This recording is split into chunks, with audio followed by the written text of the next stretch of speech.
See point. So now I walked across this path and I went and met Umkar Singh Kalkat and I knew his history. I studied up on him. Yeah. And he had a call from Hardev Flair, who is now the G1, to say, here is a tank officer who thinks he's good, Yeah. been through his paces.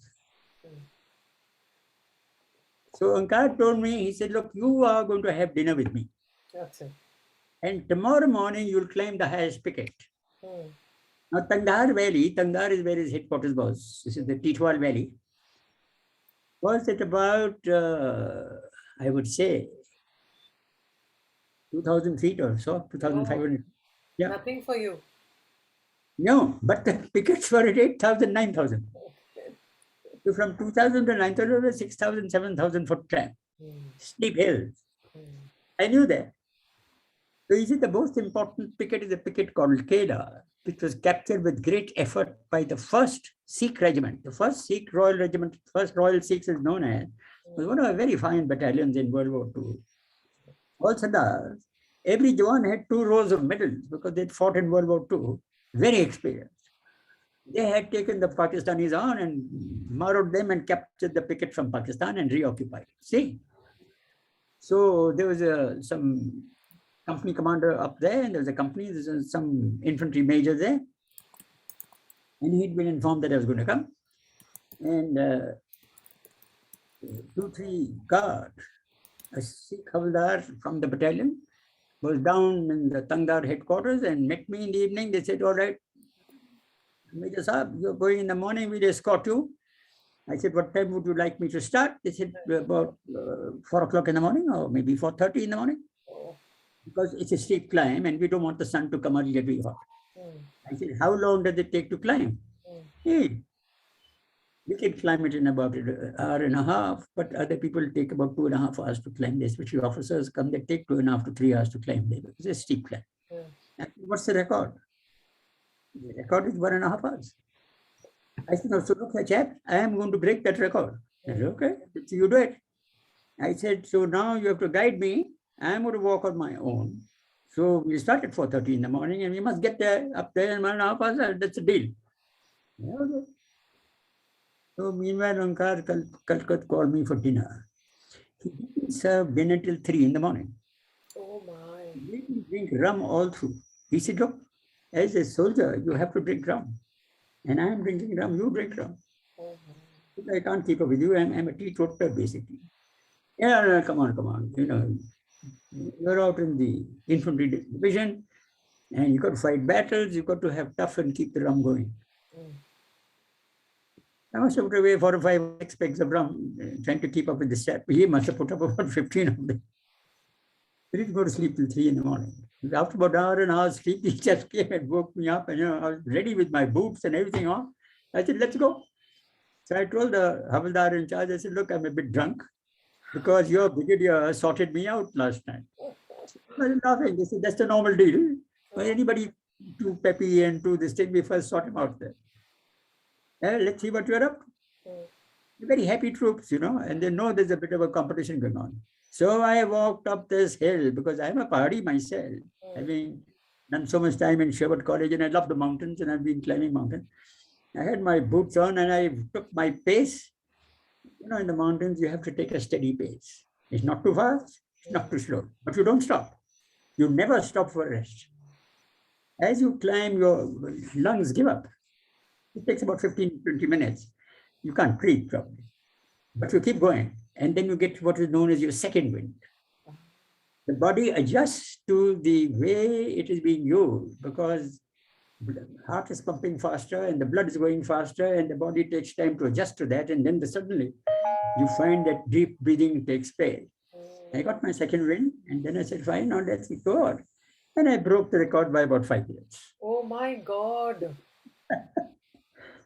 So back went the information to Hardev, like he's broken the bloody record. Oh. That is very bad. Now he's a peppy chap. How do we control him? You see? Anyway, I went and met that major there and I asked him a few questions. I said, if the Pakistanis attack like this, what will you do? He had no idea. No, you infantry fellows, you come and turn around and say that you can't do staff college and other things because you're so hard worked on the picket. You're sitting here doing nothing. Mm. I said, you know what artillery support you got from your brigade? I knew there were four howitzers there, 4.5-inch heavy howitzers. Howitzer is a gun which fires a round high like that and it comes down like that. It's not a flat firing mechanism. In the mountains, you have to clear the peaks to land on the enemy. Right. Yeah. So we had four of those there, and I said that, he said, sir, there's no OP here.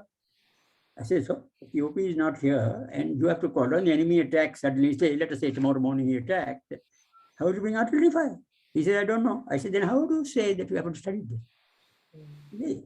So I've noticed that the frontline officers were very lazy and they were not bothered. They thought nothing is going to happen. All right. Anyway, I came down and I gave this report to Onkar Calcutta. I said, you better change that officer, bring him down here, train him. Mm. Don't bullshit him. Mm. Train him to become an efficient officer. Train him with the artillery as to how to bring artillery fire. Test him. Make him run up and down everywhere. He's only reading Pondicherry publications. You know what those are? You know what Pondicherry publications are? No. They are those smutty little books that you get for a few paisa on the railway station. Oh, okay. Sex, nothing else. Mm. This is what the chap is doing. It is no good. It doesn't get him anywhere. Onkar took note of that. He said, okay, fine. So Onkar and I became very good friends. I was a major, he was a brigadier. He told me all these stories. He had become a brigadier. Oh. And he went up to Major General, and he was unfortunately too senior. And he didn't pick up Lieutenant General eventually because they retired him. He was through for Lieutenant General. But his age was against him. His retirement age came and he had to go. We lost a very good man there. He could easily be a top army commander, if not the army chief. He was so good. So I straight away noticed such a fine officer. And now I'll tell you the next story. What happens here on the line of control, or the ceasefire line in my time, there's a lot of hit and back hit and things go on, which the government knows nothing about. Mm. We had a Congress government there.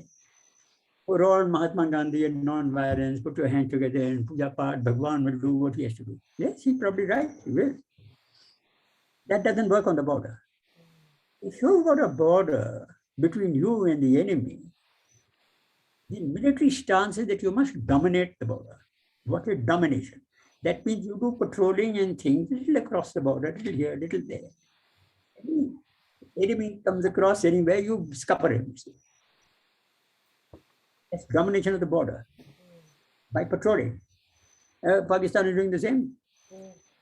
So what happens is they come across and tomorrow your picket 10, 5, get a few people that go away with guns and say, there you are. Mm. Now you had a United Nations group they call the United Nations Military Observer Group. Okay. Since the ceasefire had been declared by going to the United Nations by Jawaharlal Nehru, which is the last thing he should have done, till we got the whole of Kashmir back. Damn-pamby. He didn't listen to Sardar Patel, who said, don't do it. But he rushed to the All India Radio, announced, I ordered a ceasefire. I've told you that story. We went to the United Nations. Yeah. Once you go to the United Nations, then they declared peace. Get the two parties together and say, no more fighting. And they send a military observer group down there to check anybody who violates the ceasefire. So there's some of them located in our areas, and some of them located in Pakistan. So those who are located in our areas become our friends. Those located in the Pakistan area become their friends. So whenever some guftagu takes place like this, where somebody's knocked out your patrols or killed some people and gone away quietly, they blame you and you blame them, and this two United Nations people come there, they check out, and they're all military officers from Scandinavia, from France, or wherever, or Italy. Not from USA and not from Russia, who were the superpower, and certainly not from China, not from smaller nations, and very nice officers, but very experienced. They would give a ceasefire violation against Pakistan or give a ceasefire violation against India, and that would docked up with the United Nations is to say, hey, come on, now you made that mistake, don't do it again. Here's a game like a game of cards. How many ceasefire violations you get against the other guy, and how do you prevent getting ceasefire violations against yourself like a game? And now, recently, when you saw Mr. Modi, for instance, in India, do the surgical strike and do this and that, everybody said, well done, clap, clap. Yes, we've been doing it right from 1950, 1947 onward. It happens on every border. So now, what had happened is, Pakistan has attacked one of our pickets in the Grays Valley. I'll tell you about the Grays Valley shortly. This is in the north of Kashmir. Another pass that you have to cross to reach that very beautiful valley, called the Rajdhai Nangan Pass. This pass is about 16,000 feet, 17,000 feet, higher than Mastachon. Across this pass, mostly only after the snows have been cleared and a path has been made through it. After the main winter snows have settled down a bit, we come to a beautiful valley, and there's a river called, we call it the Krishan Ganga, flows through this valley. Pakistanis call it the Neelam. I think the Pakistani name is a bit of one, Neelam, a beautiful name. But anyway, we call it Krishan Ganga. What happens here is it's an outside. The high pickets going to 13,000 to 16,000 feet on its northern side, which are in contest with Pakistani similar pickets opposite. So they marred one of our pickets, killed about 8 or 9 chaps, taken away guns, and then gave you the tanga, you see. So we want to take revenge of this. But the Dev headquarters, luckily the general was on leave. The general, in fact, was dead by then, and new general was to come. So Hardev Train and I put a hitch together. He said, let's ask Omkar Kalkat to do it, because he's the best brigade commander we've got. I said, okay, fine. So I went across to, because it's a very secret thing, we didn't want to tell him. I went across to the pass of meet him again, and we decided that if you make up time, he said, I'll make up time. He took his time, it took about a month. He kept on saying, come on, do something. Yeah, correct. The Pakistanis had made a new picket. Now, between, let me explain the geography to you a bit. We have this ring of mountains around Kashmir, and we've got the Uri that gone forward of this ring of mountains, and we've got Tanghar's valley from. In between is a Pakistani occupied area called the Lipa Valley. That's also a valley with the river going through. The peaks on our side are about 13,000, 14,000 feet. Then there's a green valley, and Pakistani was occupied. In other words, they were in between our extension in the north and our extension in the south. See? So they had come up from their Lipa Valley, overlooking our Tangdhar area, and quietly made a post over there, where they had about a platoon, about 20 chaps or 25 chaps. And they dug positions and all that. What Omkar Kalkat did, he's from Gurkhas. He had a Gurkha battalion. So he had another Punjab battalion. He kept the Punjab battalion in reserve. Something goes wrong, we'd use you. He had 4 of these high 4.5-inch mortars, the big mortars. That is about that. He had them trained, but they were not to be used. He did a silent attack. That means at about 2 o'clock at night, he crossed the whole battalion on the other side in a different area, crossed into the Lipa Valley, went along the Lipa Valley till they found the telephone lines and all that coming from the Pakistani valley up to the picket. They followed that line up to the picket silently. So when they arrived there was a Pakistani sentry. Because he's coming from his side. Line check kar raha hu. All the armies are the same. The rest of people came and suddenly attacked the picket, killed every man there, took away every weapon. They had 5 or 6 machine guns, and they had those rocket launchers, 4 or 5 of them, small rocket launchers, that whole lot of ammunition, picked it all up, you see, and quietly came back. All right. Now, when the attack was going on, one of the Pakistani telephone men sent an SOS कि भाई ये हिंदुस्तानियों का attack आ गया हमारे ऊपर. See? So Lipa Valley, the Pakistanis opened artillery fire because the Pakistanis said they are in the picket. They are fighting us. Now the system here, if the enemy comes into your forward area, then what is known as the defensive fire from the valley is called DFSOS. SOS means that Seva, so Yeah. the enemy is attacked in our pickets. So on that place itself, the Pakistani laid down fire. Okay. And that carried on for about half an hour. Our battalion had already gone away from it. Mm. So naturally, a ceasefire violation, Pakistan reported that the Indians have gone and scuppered one of our pickets. And we reported that, look, we don't know what happened. We did nothing. And suddenly Pakistan, we didn't even know that they had a picket over there. Mm. And they suddenly a artillery fire opened up and you know nothing about it. So people from us, United Nations, people went from our side and from their side, Guftagu and all that. And the ceasefire violation was giving against Pakistan. Yeah. That firstly, you had a picket here where you're not supposed to have it. Okay. And secondly, for some unknown reason, you use your own gunfire and knock them all out. Mm. So that means it was a smooth operation where nobody knew what really had happened. This is Ungar Singh Prakash. See? Mm. I just give you an idea of what goes on there. Mm. I'll tell you another story.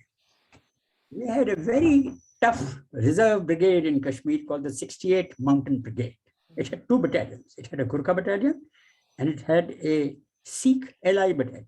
Now the Sikh LI are the Mazbi Sikh. You know what a Mazbi Sikh is? Mazbi Sikh is black in color. Huge hair normally makes two judas. 6 foot strong. They are the lower caste. They are the people who look after the cotton fields and all that in the Firozpur and south of Firozpur, you know, Ganganagar district and of Rajasthan, northern, southern Punjab. They are criminal tribes, right? And because they are Mazbi, that is low caste, they are Sikh.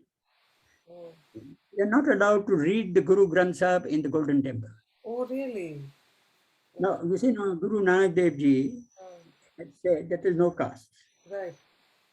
So he had those Panch Pyaras and all that, who all of us believe were of no caste people.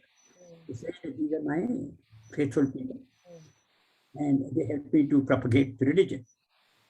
He said there should be no caste. But Indians being Indians, the so-called Bedi, that the Brahmin type Sikh, because Guru Nanak was a Brahmin, you see. In fact, in Punjab, even my family has given the firstborn son to him when he wanted to make this religion of Sikhs. Okay. But they put their beards and things on only when Guru Gobind Singh came. He was the last Guru. But the first Guru was Nanak. I mean, Nanak is a beautiful man. I mean, he was such a religious man. And he was a Brahmin. So all Brahmin families from Dera Baba Nanak, where my family also comes from, give a firstborn son to him to make him a Sikh. That's how the Sikh community was created. Right. So people from all walks of life joined the Sikhs, right? Low caste, upper caste, everybody. They're all supposed to be equal. Mazbi Sikhs, unfortunately, are treated as low caste because the Jat Sikh, who's a tiller of the soil, and he's a farmer and makes very good troops. They think themselves superior. The Bedis or the Granthis and all that, they think themselves superior. Okay? So they look down on these people and they are not allowed to. That's why they start their own little functions. For instance, you have the Vyas group. You've heard of them? There's a, in the Vyas River, where the main Grand Trunk Road from Jalandhar to Amritsar crosses the Vyas River, there's a huge headquarters of the Vyas group of people. They're the Nirankari groups. Yeah. These are people not allowed to read the Guru Granth Sahib in the Golden Temple. So they make their own Gurdwaras and they have their own system. And the Jat Sikhs don't like them. There's a bit of this going on. In fact, the Nirankari leader had gone to Austria in Vienna. And some Jat Sikhs and others went and sent 2-3 chaps there to kill him. You know, this little internecine fighting takes place. The Mazbi Sikhs. Now the Mazbi Sikh battalions are some of our finest battalions. Very tough. You give the chap a task, no matter what it is, he goes and does it.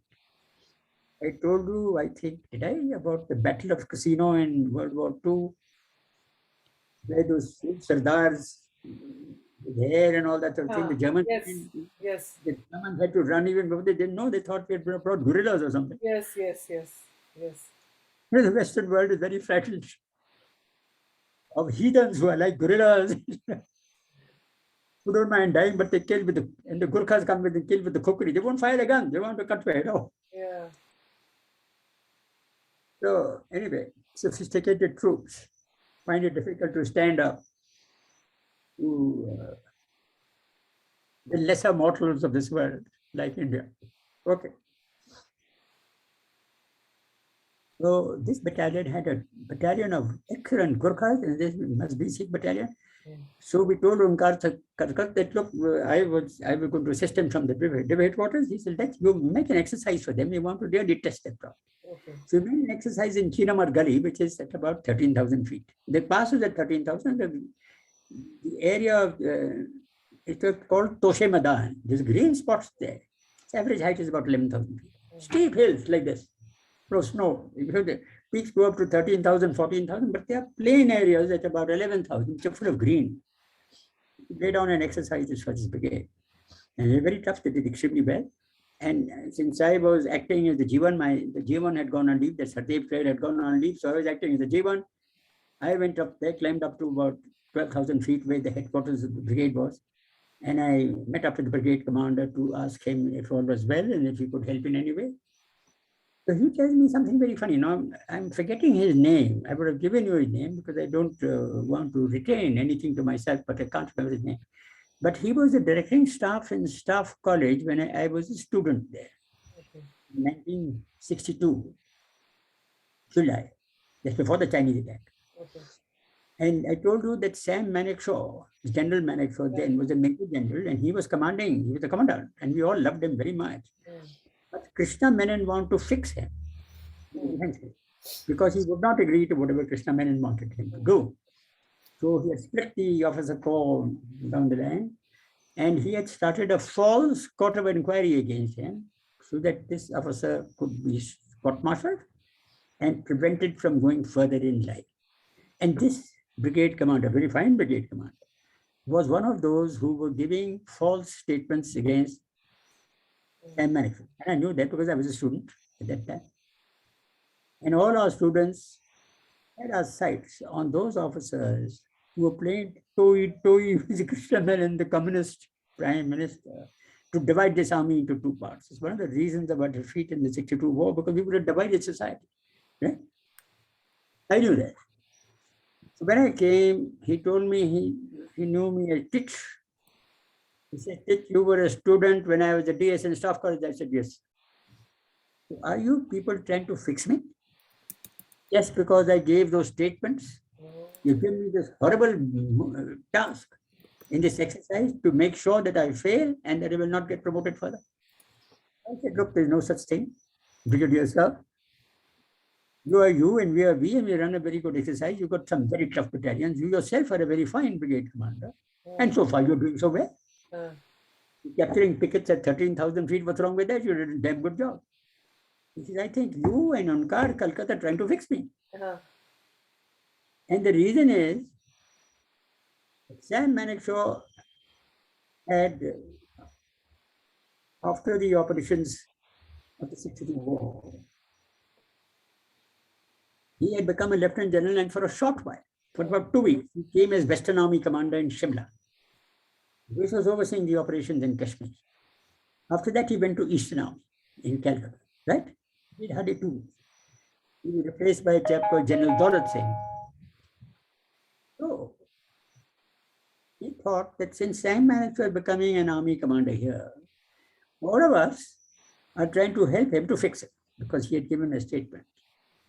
This is sort of nonsense that goes on sometimes. I have a very poor opinion of those officers who have a guilty conscience like that. And I told this brigadier, I said, just get on with your work and don't allow your mind to dwell on idiotic thoughts, whatever it is. You do your job. And if your job is successful, you're successful. And I must say, he did a very successful job. He did a very good operation. Okay, 68 Brigade in his training. But I just show you the inner systems that work when a person like a communist Chief Minister, or rather Defense Minister, comes like Krishna Menon, who is much lauded by the Congress party, but I don't think much of him. And also for a prime minister to be so suspicious. Nehru was very suspicious of the army. They thought that the army is going to take over the country. And one of us would say, look, what's the problem in taking over the country? We just put a bullet through your head and we'll take it over. But we're not doing it because we are democratic. We want you to rule. Because military men do not rule correctly. Let them do their job and let some politician do his job. Unfortunately, this country had to go through that phase. I wanted to tell you, thank God we're over it now. All right. Next thing is Hardev Clare. Now, Hardev Clare, the signals officer I told you, is a bold man. I was very impressed with him. He had a younger brother called Gurdev Clare. Gurdev Clare was a very fine officer. And later in 65 war, 71 war rather, he was commanding tank and mechanized infantry battle group in battle in 1971. I was the Colonel GS of the Armored Division at that time, and I had a great opinion about him. He's a younger brother. We have two sons, both have reached high level. One has been in Air Marshal in the Air Force, and the other was an Army commander before he retired. I mean, you see, two sons. Very, very good family. But Hardev Clare, very interesting personality. I thought he was a top-class man. You know, when the 65 war was about to start, now I'm talking of 1964 or thereabout. Hardev Clare was the G1 and I was there as the GS2. But in my case, toward the end of 64, I had to go to England on a course. So I'm getting prepared for that. Hardev Clare was also posted out, but because war was coming up, everybody knew that the war was coming up. There's something going wrong. The then general officer requested the army headquarters to retain his Hardev Clare there as the GS1 advisor, though another G1 had been posted. So if the balloon goes up, he'll have the necessity, and he'll have this man's experience. Very good. And he did a lot of work for the 65 war, and I must say many of the successes that we had in the 65 war, which I'll describe later, were due to the presence of Hardev. He's a parachutist, by the way. He's a parachutist signals officer. I must tell you that later in life, he became a brigade commander, and he's one of the first officers with his brigade to reach Dhaka. And he showed me a jacket that he was wearing, a para jacket, open. And when he was approaching Dhaka, he got a whole burst of machine gun fire. And he thought he had been hit, but he wasn't hit, but there were two holes between his arm and his, jacket was open. It went like that, 2 bullets. And he said to me that, I should have been dead, but, if I'm not dead, that means I'm not going to die. I have to do something. It's very self-confident. I'll tell you more about him later. So I'm very happy to have Dave as my G1. Now, since Ravin Garwal had died, a new officer was posted as the general officer commanding. His name was Sarup Kalan. He was a major general from the Rajveer. He was about 6 feet tall. I knew he had 3 sons. One was in the artillery, but 2 were in the armored corps. One was an armored corps officer, and one had joined 61 cavalry and was a very good horseman and a very good polo player. Right? So, Sarup Kalan, in this GOC's hut, which had a big platform extending over the river Jhelum, wanted to meet all our officers since he had just come in. So since I was also a member of the senior mess, all the lieutenant colonels were commanding various arms in services, plus the artillery brigade commander, who was a full colonel. We all came there for a drink with the general, and so did I. So then he looks at me and he said, Major Sharma, would you go inside my room? There's a photograph on the mantelpiece. Could you please bring it here? All right. So I went inside his room and there was this photograph on his mantelpiece, but this big, and I brought it. You have to look at it. This was my passing out in the Indian Military Academy. I passed out number 3, 1950, June. And I am the first recipient of the Rajputana Rifles, that's the regiment, gold medal for the best cadet in tactics and leadership, which was awarded to me. So I have been given that award. I was a senior under officer. And after the parade, Rajrif officer, this chap was a full colonel at that time, commanding the Rajputana Rifles Center in Delhi. He, with 3 or 4 officers, had come to hand over this first gold medal that the Rajputana Rifles had given to the Indian Military Academy for tactics and leadership to be awarded to the best cadet.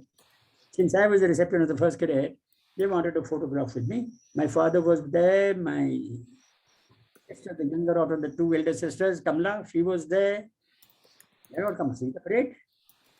And I had just received the medals. I was a senior under officer, so I was in there. And next to me was Sarup Kalan as a colonel. I said, my God, sir, sorry, is this you? You're a horrible man. I recognize you, but you don't recognize me. I gave the bloody medal to you. So we had that rishta. He's very good, very tough officer to train officers and others climbing all over the hills. He always took me along, and he had very great appreciation for those who could climb these mountains by night and by day without lights. Right? He's a good training officer. This is Rupkara. He was the one who had gone to Gurez Valley. Let me describe Gurez Valley to you. Across this Rajdairangan Pass and this Krishan Ganga or the Neelam and the Pakistanis goes through this. When you go there, you know, it's such a beautiful river, crystal clear water. You can just drink it like this. And if you wanted to impress a senior officer who was coming to visit you and was fond of fishing, the first thing you did was to take him to Gurez Valley, but it had rainbow trout. There was so much rainbow trout there, you didn't have to put a line. If you put your hand into the water, you could just pick it out. Oh my. So once the corps commander, there was only a corps there then, Kashmir Chand Katoch by name. He became vice chief of the army later. He was also a very top man. His father was a top man in the Kashmir state government when Hari Singh was facing the Pakistanis in 47. Very fine officer. He became vice chief of the Indian Army. He belonged to the Dogra regiment, and he came to visit us. He was the corps commander, 15 Corps, located at Udhampur. And we naturally took him. Very fond of fishing. He said, "Why, this is the best fishing I've done in my life. Put your hand in and take a fish out." Similarly, you remember that there was a directing staff in the staff college called JFR Jacob, who was a captain. I had an argument with him when we were cadets. I mean, we were students, and I had to lead an armored brigade attack in the middle of the telephone battle. And he gave us all hell, and I gave him hell back. He had become a brigadier. And he is a gunner officer, so he had been posted to Ladakh. So he rang me up from Ladakh. He said, "Look here," he knew 2 of us very well. We're from the same course in the staff college. There is myself, who is in Bangla, and Gurdeep Bedi, who is posted to of the Rampur Brigade, was looking after the Uri Brigade headquarters in a place called Rampur, which is in between Baramulla and Uri, right? So he said, "You and Gurdeep Bedi, I'm coming to the valley for a holiday for 4 days, and I want to do fishing. That's So you please make sure that I catch some fish." I said, "Okay, sir, you please come here, we look out." So he came in his jeep from Ladakh, came to my office in the headquarters, catchment. "What do I do for my fishing?" I said, "I've got 2 places for you. One, you go to Gurdeep Bedi's place, where the river is growing very fast through this rapids. There's a small footbridge across where the water really rushes past. And we've got one of the guides of the Maharaja Kashmir to help you catch your fish." So he said, "Look, sir, I've been catching fish all my life. And you're looking at what you have here in the Jhelum are the mashi. It's a big fish. Very good eating. Yes. The mashi never goes into fast currents." So he said, "Okay, sir, you're a great man. You know everything in life, but you do exactly what that guide will tell you. He knows more about fishing than you do. And you asked us to lay on fishing for you, so now we laid it on. You please obey our instruction." He already Yes, if I don't catch a fish, I'm going to take it out of you. Oh.